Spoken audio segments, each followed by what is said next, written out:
Kisah Yajuj dan Majuj.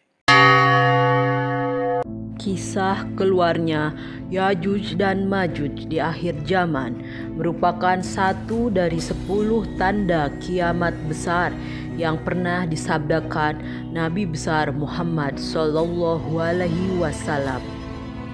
Dua suku bangsa perusak ini kelak muncul jelang kiamat, dan mereka dibinasakan Allah setelah dibunuhnya Dajjal.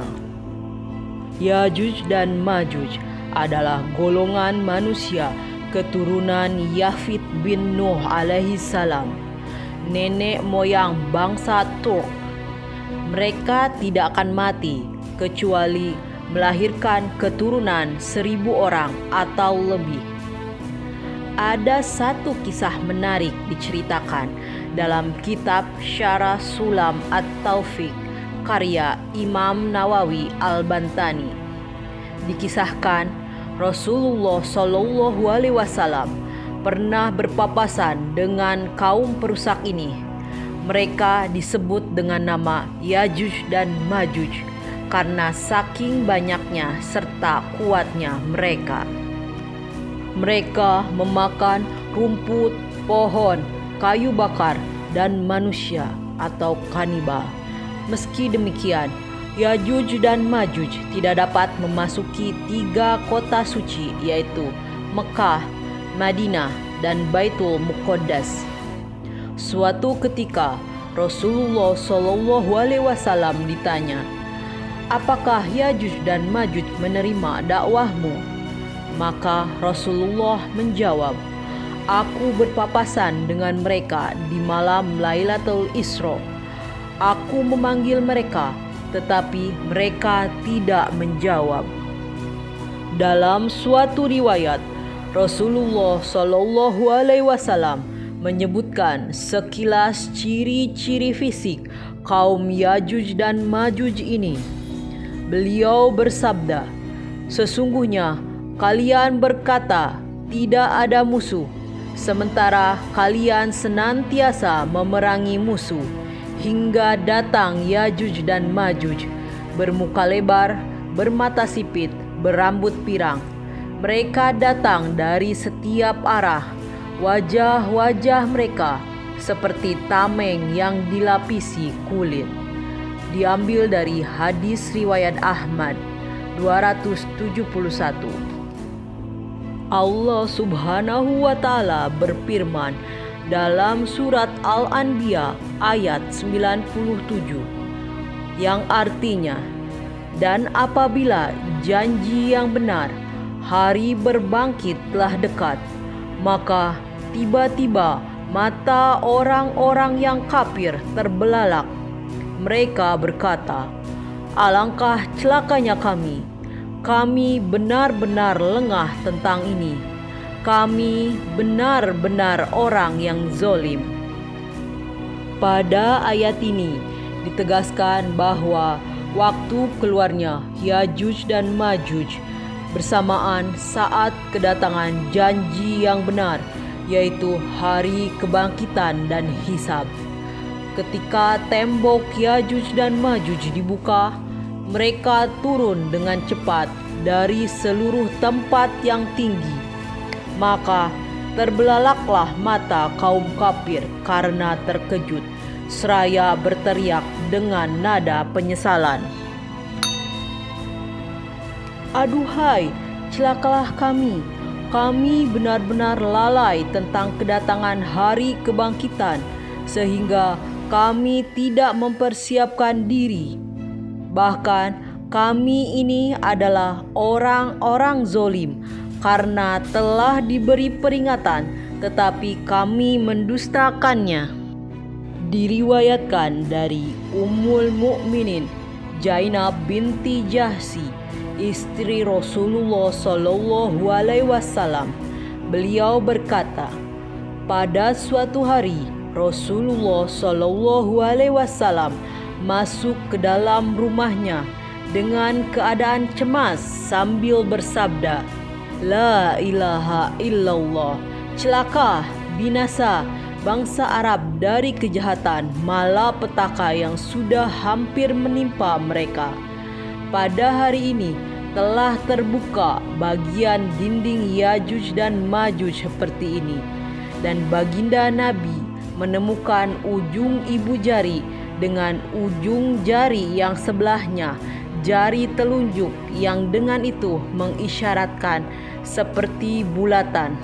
Saya, Zainab binti Jahsy, lalu bertanya, "Ya Rasulullah, apakah kami akan binasa? Sedangkan di kalangan kami masih ada orang-orang yang soleh?"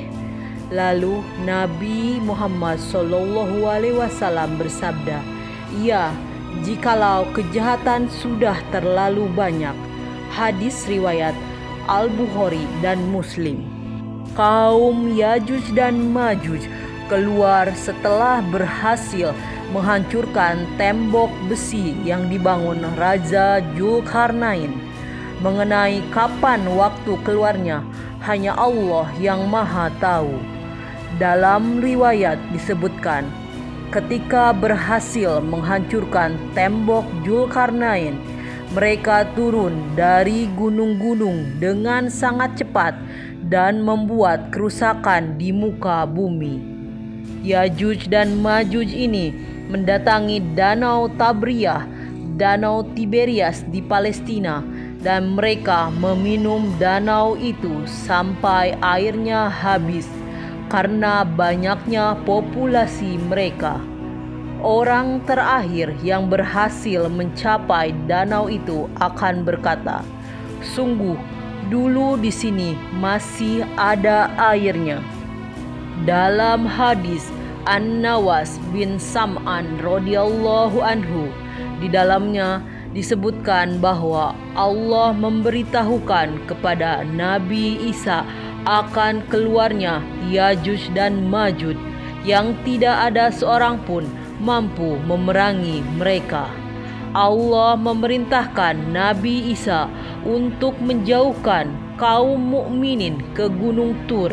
Kemudian Allah membinasakan Yajuj dan Majuj dalam satu malam berkat doa Nabi Isa bin Maryam. Ketika Allah mewahyukan kepada Nabi Isa, "Sesungguhnya Aku telah mengeluarkan hamba-hambaku, tidak ada seorang pun dapat mengalahkannya. Maka kumpulkanlah hamba-hambaku ke Gunung Tur." Kemudian Allah mengutus Yajuj dan Majuj. Mereka datang dari setiap tempat yang tinggi. Maka kelompok pertama dari mereka melewati Danau Tabiria. Mereka meminum airnya.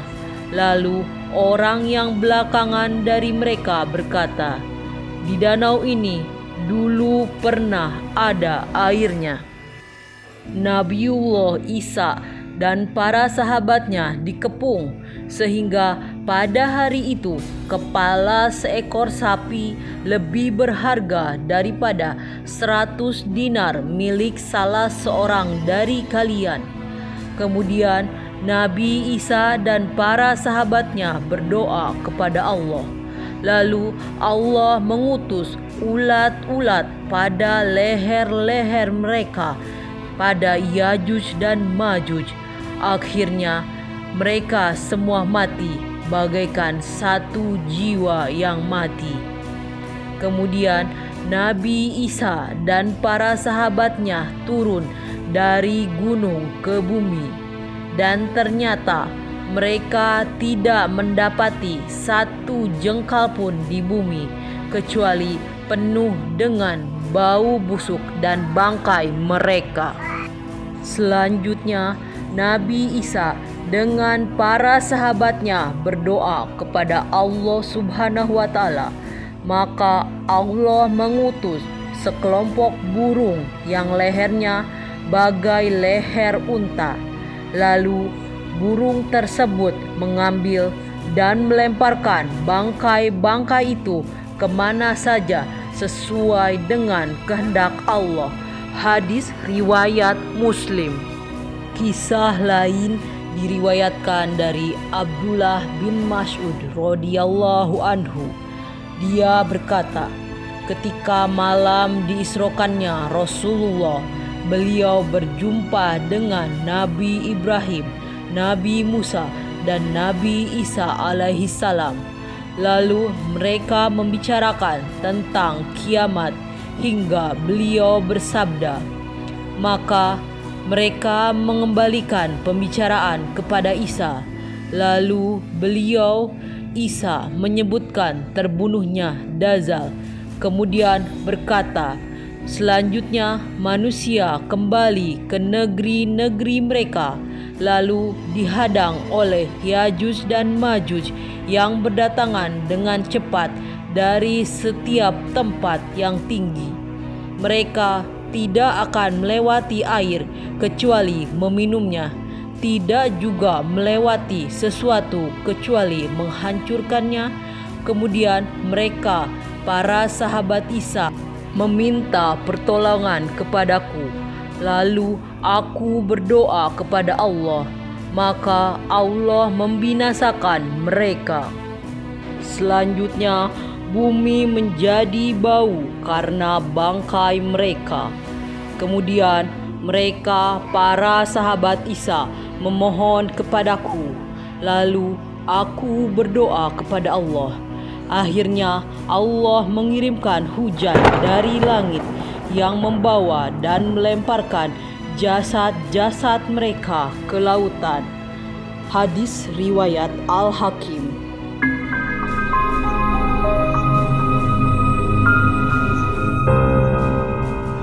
Demikianlah sekelumit kisah kemunculan Yajuj dan Majuj dan kemusnahannya jelang hari kiamat. Semoga kisah ini menambah keimanan kita.